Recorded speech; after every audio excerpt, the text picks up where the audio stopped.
Hi guys, welcome back to my channel. And if you are new here, please don't forget to subscribe and hit the bell button so you won't miss any of my videos.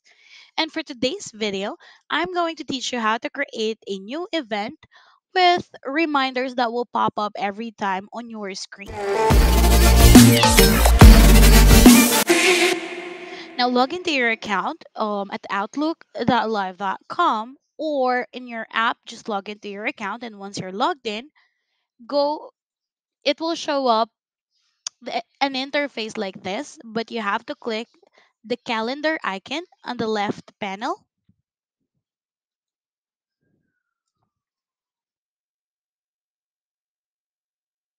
And after that, hit new event. So for example, we're going to add a new event. So I actually created one a while ago, which is for this day, but we're going to create for tomorrow. All right, you just have to add the title of your event.